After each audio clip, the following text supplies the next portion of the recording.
Assalamu alaikum qadrli izləyicilər. Yine şu çıkışımda Türkmenistan'daki vida kart yağdaylar boyunca bir azıcık öz fikrimi aytmakçı. No, option şu Türkmenistan vida kart yağdaylarını aytsan yine hazır bizde var resmi taydan vida kartlar var. Biz hazır banka gidip şu kartı alıp bilýäs. Şu kartı berýärler, bizim adımız var. Yönü bizim alyan vida kartımızda yekece bir funksiya var. Ol funksiya pul çıkarmak funksiyası. O zaman pul çıkarmak funksiyası boyunca da sen dine şu ayda 100 dolar, 200 dolarcık pul çıkarıp bilen ondan başka hiç ile pul çıkarıp adet bilen yok. O zaman hader Türkmenistan'a pul verecek o zaman ulu iş arkayın bırakan Türkmenistan'a da pul verip balona vida kartın bula.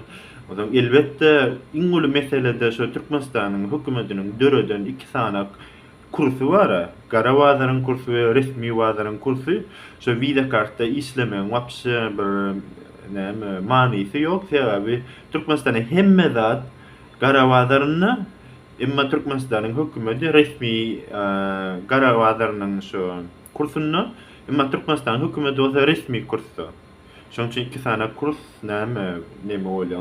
Sen hazır vida kart bilen resmi kursu Türkmenistan'a pul verecek olsan ondan manisi yok. İngilizce sen şu bir gara yolun üstü bilen ya da pul hükmüne bir kağıt hükmüne zadına Türkmenistan'a iyi veren mesela. Ondan yine görüşümüz ya şunya bir giden mesele.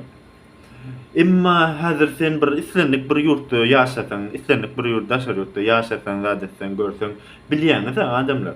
Türkmen şu vida kartın esasy manisi dinle pul çıkarmak değil.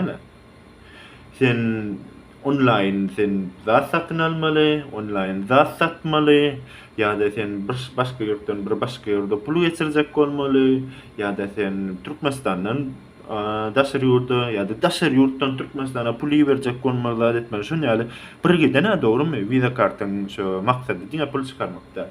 Emma Türkmenistan hükümeti bizi şu mümkünçülüklerden kessi. Bizi şu mümkünçülüklerden ayırdılar. Ondan biz daşar yurttan havu resmi taydan bizde vida kart ba. Vida kartı yine görközden bilyäs. Yöne vida kartın hiç ile funksiyası yok diyen yani. Vida kartın yekece funksiyası var. Oğlum şu pul çıkarmak. O çıkarayan pulun mara bir ingon mana 1000 dolar, 2000 dolar da olsa bolordu. Oğlum del yok. Şu ayda 200 dolar. Gözümüzde ötülen ayda 200 dolar. Günlüde del ayda. O zaman şol pula sen ne edip yaşayacak? Hiç yerde yaşayıp pulunu var ol pula doğru mu? Şoň üçin hawa. Şoň üçin nara gatyrlaýlar. Bir şu öz pasport bilen deň derejede biz öz vida kartymyzy üçinem görüşmeli. Pasport bilen deň derejede biz öz vida kartymyzy üçinem görüşmeli. Biz şu no.